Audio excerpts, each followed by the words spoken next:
Hi guys, i-harvest na po natin ang ating kalamansi na nakatanim po sa paso. Tara guys, samahan niyo ako at i-harvest na po natin ang ating kalamansi. Tingnan niyo guys oh. Ang lalaki na ng mga bunga nila oh. At ito pa, meron pang isang sanga na napakaraming bunga. So kailangan na po natin guys i-harvest para po makapagpamulaklak ulit ng bago at bubunga po ulit. So sa ngayon, i-harvest po natin ngayon. Tara, isa-isa po natin i-harvest gamit ang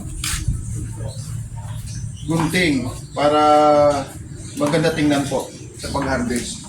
Ito, i-harvest na rin po natin. Ito ang yan, kulay dilaw na oh. Nakasum. No. Ito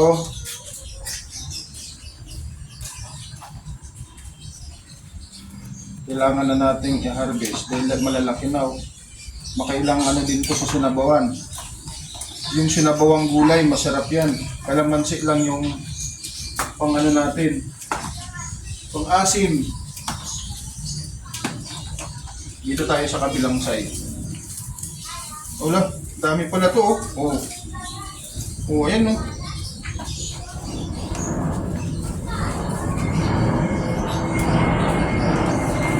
Nasong mo.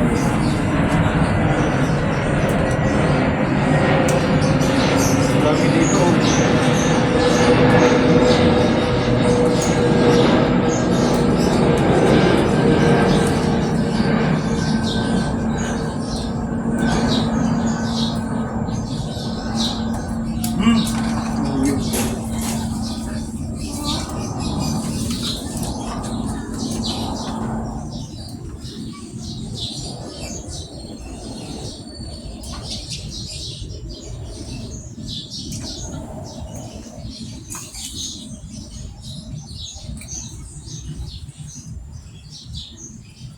Tuloy-tuloy lang.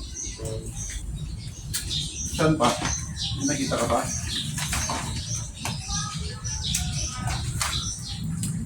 Gusto yung maliliit ako munang kukuhanin.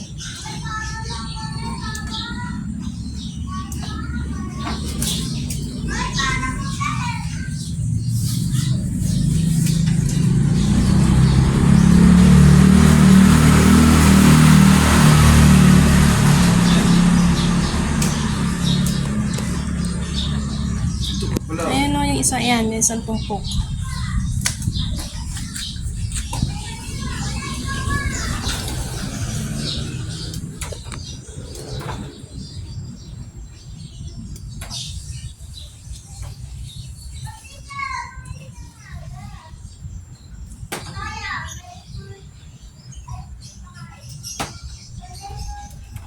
Saan pa?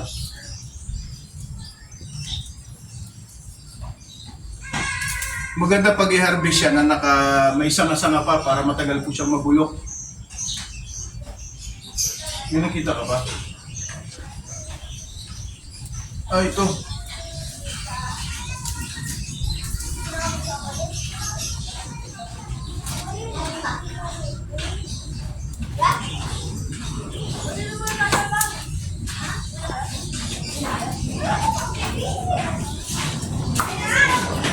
Saan ba?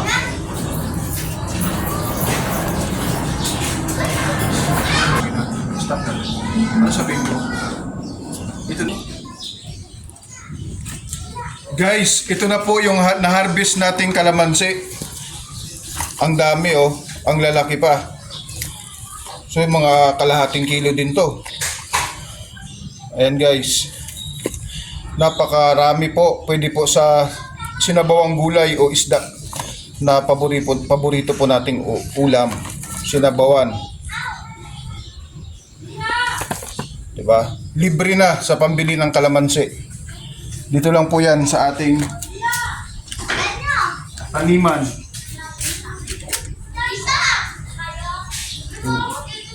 Huwag mo na ituloy mo lang. Huwag mo stop.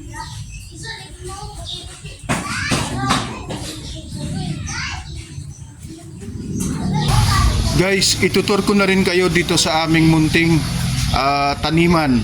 So meron po tayo dito na insulin plant. Ayan. kung sino pong gusto, insulin plant. Ito naman guys, yung Japanese fragrance. Napakabango po yan guys. Sa umaga lang yan yung bango niya. Yan. Sa umaga yung bango. Japanese plant. Yan guys, oh. Bihira lang yan guys, yung makapagpatubo ng ganyan. Yan. Sa paso lang yan guys. At meron din tayong Dama di Noche.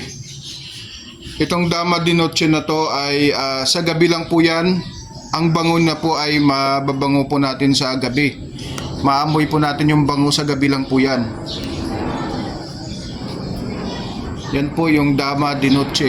Mabilis lang magpatubo yan guys eh. Tutusok mo lang yan.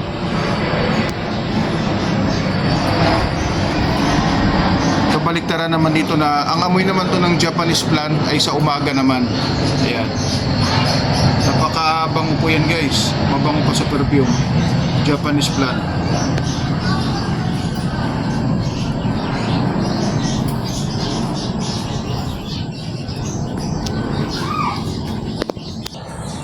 Guys, meron din po pala tayo ditong tanim na papaya guys, oh.